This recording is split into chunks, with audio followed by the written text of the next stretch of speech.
La vache.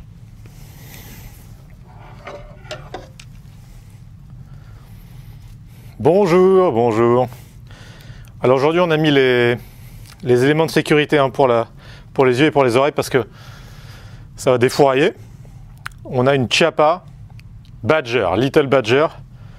Chiappa c'est une marque qui nous a habitués à fournir des armes très originales. On a le Chiappa Rhino, ce revolver là qui a une forme très spéciale.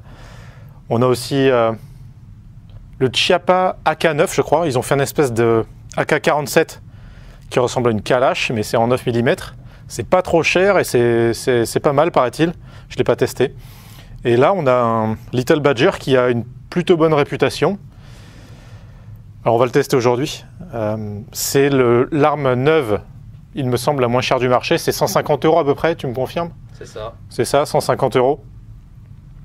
Donc, c'est pas cher du tout. Est-ce que pour 150 €, on a une arme correcte ou est-ce que c'est cheapos? Est-ce que c'est de la caille? Est-ce que c'est de la merde? C'est ce que j'ai pensé au début. Au début, quand je l'ai vu, la première fois, c'était sur Internet, sur un site d'un armurier. J'ai vu ça, je me suis dit, mais qu'est-ce que c'est que ce truc? On dirait qu'on a tordu un cintre pour faire une arme. Donc j'ai vite zappé. Et puis la seconde fois que je l'ai vu, c'était avec toi, puisque tu en as fait l'acquisition. Et là, j'ai moins rigolé, parce que je me suis dit que, en fait, quand quelque chose est pas cher, ça attire l'attention. On se dit... est-ce que pour pas cher, on a quelque chose? Parfois, ça arrive, on a des bonnes surprises. Et là, en l'essayant, c'est plutôt une bonne surprise. Donc, on va voir les qualités de l'arme, les défauts. On va en faire le tour. Parce que c'est pas inintéressant du tout. Les mecs de chez Chiappa, ils ont été assez forts, là. Des vrais survivalistes de l'ingénierie, puisque c'est une carabine plutôt destinée à la survie. Et bien sûr, utilisable aussi en loisir. Alors, pourquoi la survie? C'est parce qu'elle est très légère et pliable. On peut la mettre dans un sac à dos.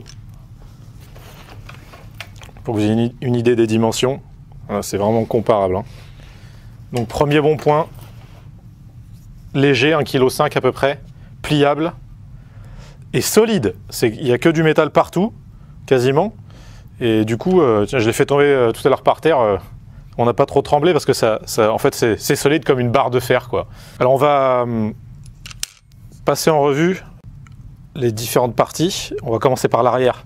Alors la crosse, paraît-il, est réglable. J'ai pas trouvé où. C'est peut-être ici, là. Il y a peut-être une vis à enlever. D'ailleurs, on voit ici à la jointure de la crosse on voit que c'est une arme pas chère, low cost. Mais c'est solide. Je l'ai épaulé tout à l'heure, là. Ça fait le taf. Et puis surtout pour de la 22, on n'a pas besoin d'un amorti ou quoi que ce soit. Ça fait le boulot. Ici, on peut mettre des petites munitions. On va le faire, tiens. Une douzaine d'emplacements, il me semble. Ça donne un look. Mais c'est fou que pour ce prix-là, chez Chiappa, donc marque italienne, c'est fou pour ce prix-là, ils aient pensé à ce genre de détails. C'est vachement intelligent et vachement bien. Ici, on voit qu'on a des rails Pica. Alors, il y en a ici, c'est pour mettre une poignée tactique, je pense. Ou pour mettre ce que vous voulez, hein. Mais ouais, ça va être un bon emplacement pour une poignée tactique. Là, on a un autre rail Pica. Il y a 3 emplacements, 4. Là, l'emplacement est occupé par un point rouge. C'est pas un Trigicon RMR ou un ACOG ou un Neotech. Ça coûte combien là ce que tu as mis? Une cinquantaine d'euros. Voilà, l'idée c'est ça, c'est de maintenir un prix bas sur une carabine comme ça. Donc là, 150 balles de carabine, 50 balles au point rouge et c'est parti quoi. 200 balles, on a un super truc. Donc on peut mettre tout ce qu'on veut hein, sur ce rail Pica, je sais pas, un laser. Laser, voilà. poignée, lampe. Lampe aussi, ouais, bien vu. Si on veut. Par exemple, ouais. Donc monocoup, pour casser l'arme et la charger, c'est ici. C'est une détente devant la détente, c'est assez marrant. Pour l'armer, on tire le marteau en arrière. Et donc pour tirer la détente qui est ici, ok, l'arme était vide, hein, bien sûr. La détente, alors c'est marrant parce que ça rappelle évidemment le revolver quand on arme. Et du coup, la détente qui a l'air d'être en métal, on a une bonne sensation quand on tire. Elle est légère, elle est bonne. Pour une arme de 150 €, c'est très bon. Il y avait des organes de visée de type militaire qui ont été enlevés. Ils sont un peu cheap, mais ils font le boulot. C'est-à-dire que si vous êtes dans une situation de survie parce que c'est une carabine de survie. Les organes visés seront largement suffisants. Là, il y a un frein de... C'est quoi, c'est un cache-flamme? Un frein de bouche. Un frein de bouche qui a été ajouté. Donc il y a un filetage assez standard apparemment pour mettre soit un frein de bouche, soit un modérateur de son. Voilà, le canon, je ne sais pas quelle taille il fait, mais il est suffisamment long pour de la 22. Il est joli. Alors quand on dit survie, c'est plutôt pour la chasse à des petites bestioles, genre lapin ou pigeon, parce que évidemment c'est pas une arme de combat, à moins que vous soyez... Bon, enfin non, c'est pas une arme de combat du tout.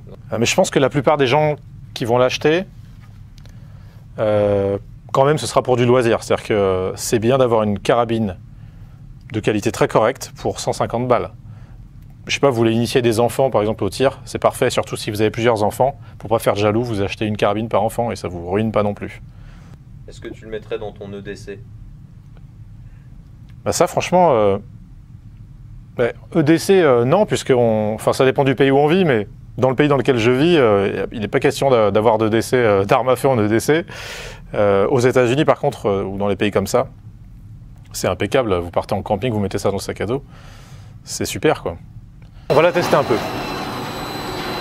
Donc je casse et je vais introduire une cartouche du calibre 22. Il y a un éjecteur, ouais, j'ai oublié d'en parler, qui vous aide à extraire la cartouche vide après le tir. C'est quand même marrant d'avoir un point rouge sur une arme comme ça.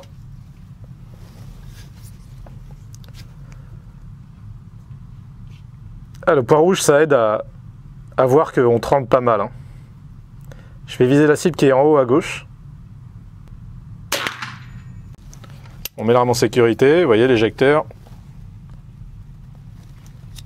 Oh!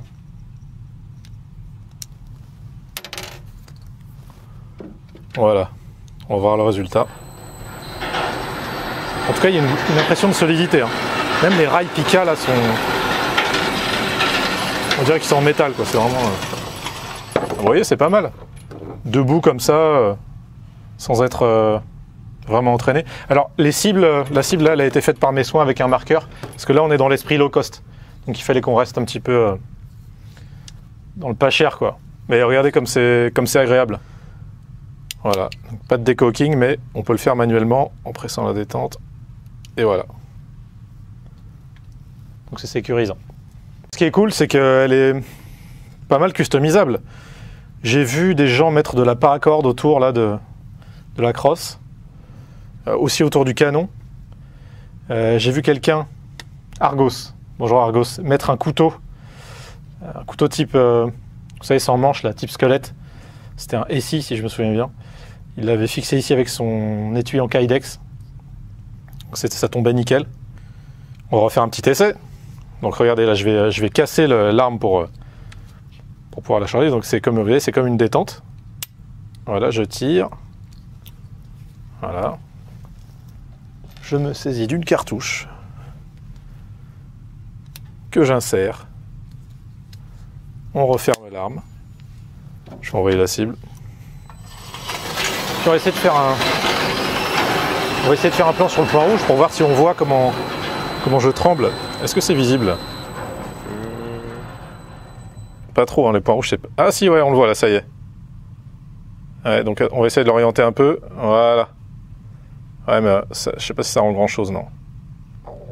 Bon, c'est pas grave, ça donne une idée. Allez, c'est parti pour un tir, je vais viser en haut à droite.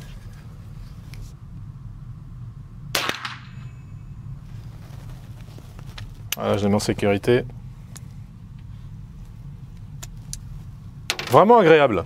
Le caméraman me fait remarquer que toujours dans un esprit de coups tirés vers le bas, on peut mettre des accessoires sur cette carabine, des accessoires qu'on aura trouvés sur des sites d'airsoft, pourquoi pas, puisque comme le recul est très léger, du matériel même de faible qualité pourra largement convenir sur une carabine comme celle-là. L'avantage d'une carabine comme ça monocoup, c'est que c'est vraiment fiable. Hein. Pour avoir un incident de tir, il va falloir s'accrocher. Et du coup, je pense que les munitions les moins chères, ça va le faire, comme dans un revolver en 22.